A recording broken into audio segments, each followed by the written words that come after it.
આ જે શબ્દો સાત એની આખી નોખી છે વાત. આ જે શબ્દો સાત એને કરે કોઈ જો સાક્ષાત તો એને મળે પ્રભુ સાક્ષાત. એવી આ અદ્ભુત છે વાત. શ્રીજી મહારાજના પ્રસાદીના 7 શબ્દો છે. કેટલા? 7. હું તમને ગણાવું. જે મહારાજના બહુ પ્યારા શબ્દો છે, મહારાજને બહુ વહાલા શબ્દો છે, અને એ 7 શબ્દો આપણને અતિ ઉપયોગી છે. આપણા જીવનમાં આપણે અપનાવ્યા જેવા છે. ગરીબપણું. મહારાજ ઘણી વખત બોલ્યા છે કે કલ્યાણ જોતું હોય એણે ગરીબપણું પકડવું, કોઈને દુખવા નહીં. આ શબ્દ છે ગરીબપણું. નંબર 2, ગોલાપણું. ભગવાનને ભગવાનના ભક્તો સંતોનું ગોલાપણું કરવું, એમાં અક્ષરધામ મળે છે. આ ગોલાપણું તો રાજા મહારાજા બનાવી દે એવું જોરદાર છે. ગોલાપણું રાખવું. અને ત્રીજું, રાંકપણું. ભક્તિ કરવી તેને રાંક થઈને રહેવું. મહારાજ કહે જે સંતો ભક્તોનો રાંક થઈને રહે અને વગર વાંકે એને વઢે તો પણ ગુણ જ લે, એને માયા પીડે નહીં. એના કામ ક્રોધાદિક બહુ બળવાન હોય તોય નાશ થઈ જાય. આવો જોરદાર રાંકપણાનો મહિમા છે. અદ્ભુત શબ્દ છે. ને ચોથું, ભોગા કાઢી નાખે એવું છે, કંગાલપણું. મહારાજ કે પરમેષ્ઠી પદ મળે તો પણ ભગવાનના સંતની આગળ કંગાલ રે. મધ્યનું 25મું. આ કંગાલપણું આપણને ન્યાલ કરી દેવા વાળું છે.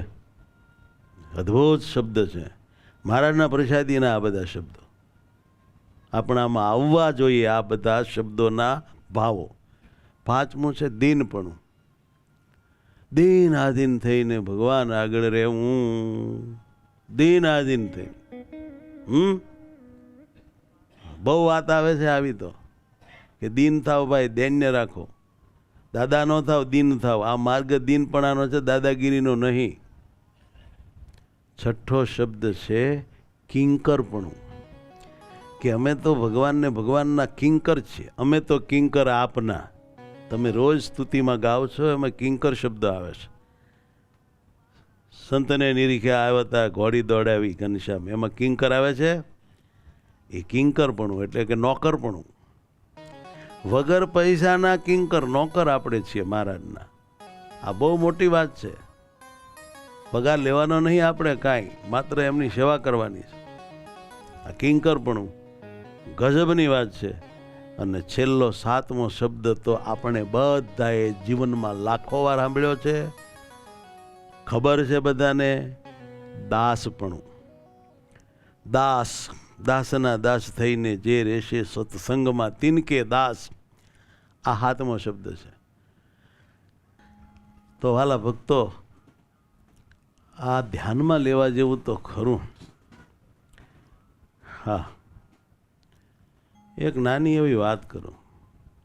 હેરની. આ બધી હેર્યું કહેવાય.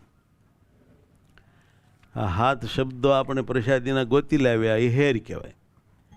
પછી તમને ખબર છે 2 પ્રકારના ભક્ત હોય છે, 2 પ્રકારના શિષ્યો હોય છે, 2 પ્રકારના સેવક હોય છે, છોકરા હોય છે, 2 પ્રકારની પત્ની હોય છે, 2 પ્રકારના પતિ હોય. ટૂંકમાં 2 પ્રકારના માણસો હોય છે. એ બે નિર્માની જ હોય, એમાં કાંઈ વાંધો નથી. નિર્માની પણ જ રહેતા હોય. પણ એ હોય નિર્માની, પણ કંગાલ ન હોય, ગોલા ન થાય. નિર્માની હોય, હારા હોય, વિવેકી, વિનમ્ર, આમ તેમ કરે, પણ કંગાલપણું પોતામાં માની ન શકે, ગોલાપણું પોતામાં ધારી ન શકે, ગરીબપણું, ભિખારીપણું એ પોતે પોતામાં માની ન શકે. કાંઈક તો કેફ રહે મારા બેટાનો. કાંઈક તો કેફ અંદર હોય છે.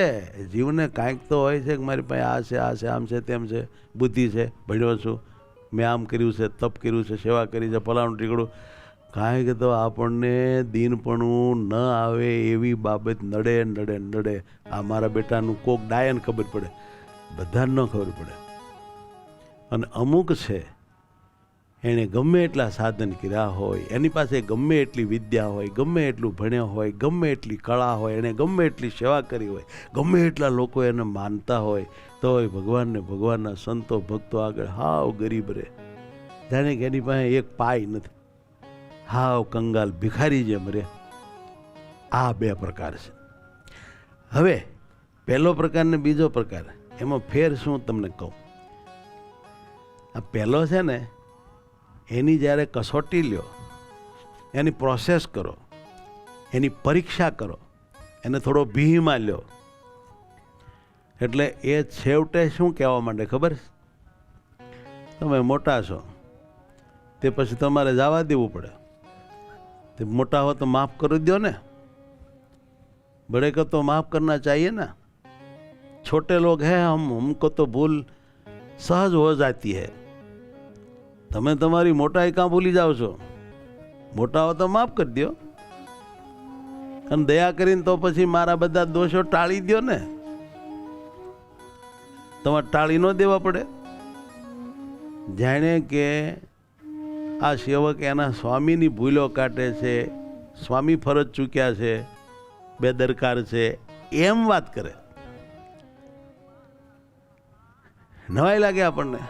ભગવાનને એમ કે હવે માફ કરી દો ને, ક્યાં સુધી આમ નામ, હવે બેડો પાર કરો ને. હવે થાક્યા છીએ, હવે તમને કઈ સમજાય છે? સમજાતું જ નથી. એમ જરા રીહનો માર્યો, આમ અકળાઈ ગયેલો, આમ થોડોક આડોડ હોય એમ વાત કરે. ચેલોય ગુરુને વાત એમ કરે, પત્ની એમ વાત કરે, પતિ એમ વાત કરે, બધે લાગુ પડે. આ કરગરે માફી માગે પણ માલકોર અકળાય હોય, કૂણો ન હોય. આમાં તો લાબરા જેવા કૂણા થવું પડે, તાર મેળ પડે. એ વાત એને યાદ ન હોય. જ્યારે બીજા નંબરનો મેં કહ્યો ને, નિર્માની, એ તો બચારો હાવ ઢીલો ઢપ હોય. એ મા બાપ માફ કરો, માફ કરો, માફ કરો ને, એમ ન હોય. માફ કરો વાલા, દયા કરો, હું દીન છું, ગરીબ છું, બહુ મારામાં વાંક છે, મેં બહુ ભૂલો કરી છે, હું દોષનો ભરેલો છું, દયા કરો પ્રભુ.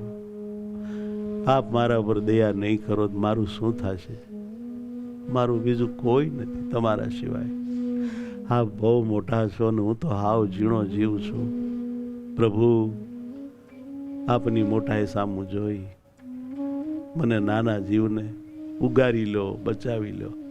આવું હાવ પીગળી ગયેલા હૃદયે દીનપણે ભગવાનને કાયમ પ્રાર્થના કરે. ક્યારેય જરા જેટલું પણ અકળપણું એનામાં ન આવે, અકળામણ ન આવે, એને આમ રીહ ન ચડી જાય, સહેજ પણ તમોગુણ ન આવે. એ સાચો દીન છે, ગરીબ છે, દાસ છે, ગોલો છે, કિંકર છે. એવા જે દાસ થાવું, કિંકર થાવું, ગોલા થાવું ને એમ જ રહેવું, એ જ સાચું પ્રભુને વશ કર્યાનું સાધન છે. પ્રભુ આગળ પાવર દેખાડાતો નથી સાહેબ. ત્યાં પાવર ન હાલે, કોઈ પણ પ્રકારનો પાવર ન હાલે. આમ જ રહેવું પડે.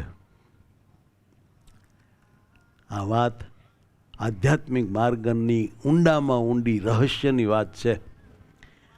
પ્રભુ પકડવા માટેની વાત છે, ભગવાનને વશ કરવાની વાત છે.